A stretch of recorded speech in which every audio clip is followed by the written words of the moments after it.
Hi everybody. I still love you. I still miss you. How's everybody doing? Hope it's okay in your world.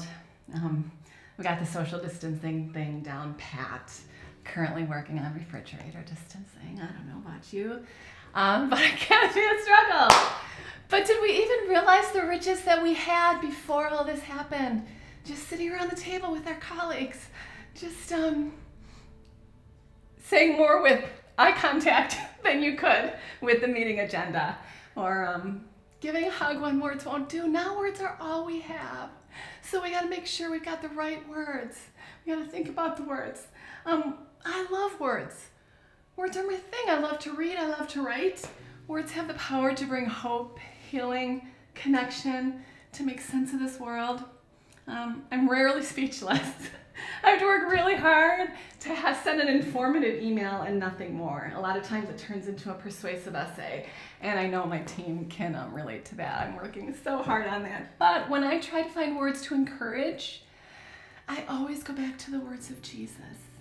His words are so much better than mine. To reduce social distance, words are all we have left.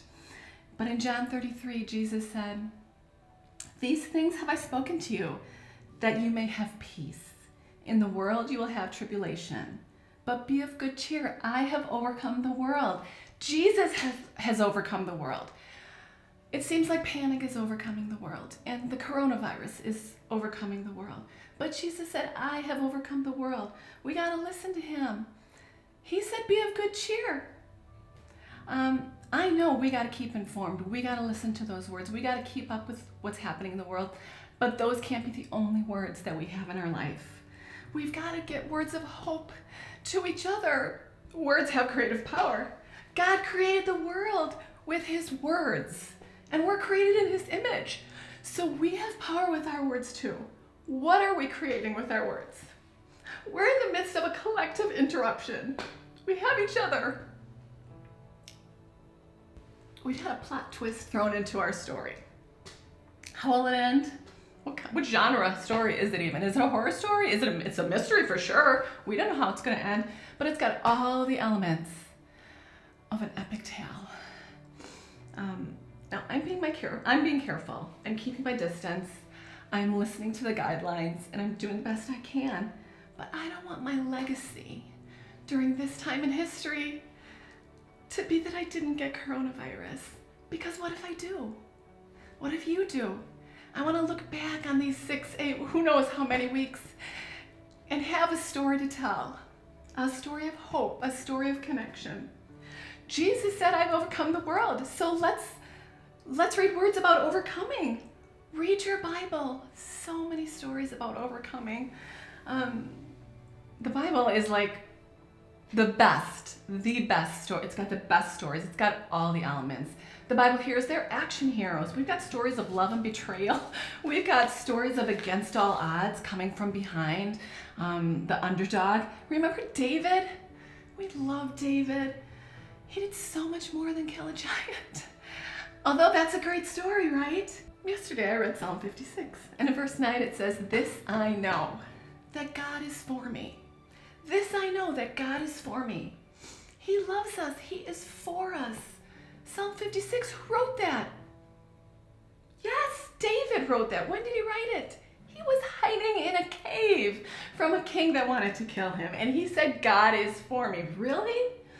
Psalm 57, just bump to the next psalm. He says, "I cry out to God, Most High, to God who fulfills his purpose for me." Who wrote it? Again, David. He wrote that gem while he was running from the cave, from the king, from the king's army. This is how God is fulfilling his purpose for me? And yet it was. Because King Saul wants to kill him, David cried out and he put himself in God's hands. Putting ourselves in God's hands is the best, always. Was David scared? Yeah, but he did it scared. Are you scared? Guess what? We can do it scared. We don't have words of courage. If I don't have my own words of courage and comfort, I can borrow someone else's for a little while. Yeah, but it's different. David was spiritual. David was one of those Bible heroes. David had a special dispensation because he ended up being the king of Israel. Really? David was flesh and blood. And the thing I love about David is he got it wrong enough times for me to know that if he can do it, so can I. So can you. So can we. So let's use our words to create the community that we need right now for each other. Let's read stories about overcomers that inspire us. Let's write our own stories and create our own ending. Jesus is the author and finisher of our faith. Give him the pen when you don't know what to say. Use his words. Let our legacy be more than we stayed home. Although we need to stay home. More than we washed our hands. Although, yes, we need to wash our hands. What will the legacy of this quarantine be? Is it enough for you not to get sick? For some of us, it is enough. Some of us are high risk and we have to be super careful. But if we do get sick, we can still have a legacy. And we can still be part of this community. Is it enough that your kids are alive at the end of the day? Homeschooling parents, I know there may be a day where that's the win. But for 6 weeks, let's do more. Jesus has overcome the world. We can be of good cheer. He spoke these words that we might have peace. We don't have to see it to know it. Peace means not knowing what's going to happen next. That's the kind of peace he gives us. He gives us overwhelming peace. Read his words, then make them your own. Love you all. Take care of yourselves and each other.